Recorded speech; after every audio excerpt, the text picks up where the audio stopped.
did you know that way back before 2009, Grenache Blanc was kind of like the Kevin Bacon of cultivars? You could play 7 degrees of Greven Bacon by connecting Grenache Blanc to any one of the 13 cultivars that was then permitted in the Southern Rhone AOC appellation. In fact, even after 2009, when the list was expanded to 18 permitted cultivars and then 21 permitted cultivars, you could still blend Grenache Blanc with almost all of them, whether white or red, which means even for those "I only drink red wine" reprobates, they would still have been inadvertently drinking Grenache Blanc on many occasions when they thought they were drinking Grenache Noir. Then again, I guess they would also have often been drinking Viognier when they thought they were drinking certain Northern Rhone Shiraz, which I guess goes to show that there's more than one way to trick a cat into drinking white wine. Now we're talking about Grenache Blanc today because today's hand drink solo wine of the day is the RAAR Grenache Blanc, which is made by the supremely gifted and extremely passionate winemaker Sheree Nothnagel. Sheree is currently the boutique and artisanal winemaker at the Riebeek Wine Company, and I had the privilege of spending 3 days with her at a wine course a few years ago, so I'm very familiar with her incredible palate. But it took this range of RAAR wines to really show me that firstly, she possesses a very rare level of skill in the cellar, and secondly, she is an absolutely incurable wine nerd and fearless in her work. At the Riebeek Wine Company, she sometimes produces as many as 92 wines in a single vintage and says she still finds time to get bored. But perhaps the anecdote that best expresses how admirable she is comes off the back of her winning a Platter 5-star award for the 2022 vintage of the same Grenache Blanc.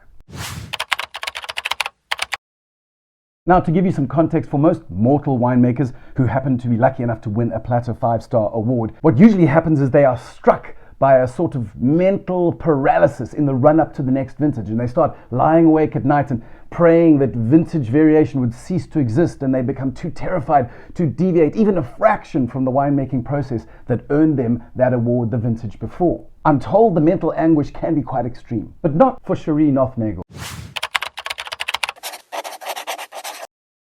The way Sheree tells it is that despite the 5-star award, Sheree had always had a particular issue with the vineyard that produced this Grenache Blanc. The vineyard is located near the Berg River in the Swartland, and it's planted into these extremely sandy soils. Sheree says that walking through the vineyards is like taking a stroll on the beach. As far as she's concerned, at least with anecdotal evidence, these extremely sandy soils deliver lovely aromatics, but in her mind, not quite enough mid-palate texture, something that she'd always been wondering how she could correct. So instead of letting the award crystallize her into paralysis, she allowed it to catalyze her into action.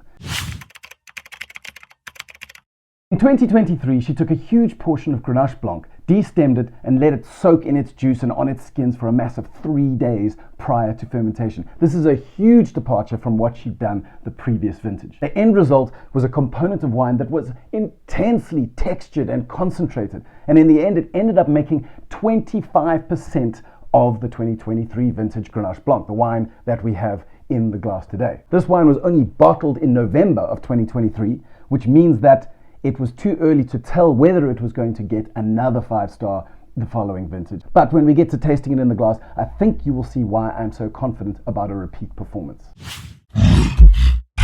So when we do get to give it a sniff, well, we start to get some of those aromatic qualities that Sheree was hinting at when she was talking about that extremely sandy vineyard. Grenache Blanc, when it's ripe and rich, can be very obvious on the nose. It's going to be broad brushstrokes of ripe mandarin and perhaps some Seville marmalade and then a hint of white pepper on the tail. And that's absolutely lovely. So it's some of my favorite wines. But this particular nose is something far more mysterious altogether. In fact, there are just layers upon layers. What strikes me first is not fruit at all, but rather this lovely heady mix of fresh fennel, cardamom. But then the citrus comes through in the next layer underneath that. It's not just oranges and lemons, it's more like lemon bonbon and then elements of orange blossom. And beneath that there's a third layer of more savory stuff, kind of a salted bread dough and even a lovely leesy oatmeal element. Now when we give this wine a sip, wow. Well, Sheree promised concentration, and my goodness did she deliver. There is this Titan level, generous citrus core that runs through the entire wine. And I mean, it exhibits both the juicy acidity of citrus and the incredible texture. But then to offset that, there are also softer, sweeter elements of stone fruit, nectarine, a bit of peach, and also orange barley candy. To be sure, everything in this wine is intense and lengthy and delightful. I just might be in love. Now, I haven't said too much about either the Riebeek Wine Company or the RAAR range of wines, and we're kind of out of time for today, but I definitely will be back because this range of wines is too precious not to cover at least 2 or 3 more times. If you enjoyed the video, then consider supporting us on Patreon so that we can make more of these sorts of videos. And subscribe to the Handrink Solo YouTube channel so that you don't miss any one of the 6 videos that we publish each month talking about things like wine science, wine history, unusual cultivars, and some of the rising winemaking stars like Sheree Nothnagel in the dynamic South African winelands.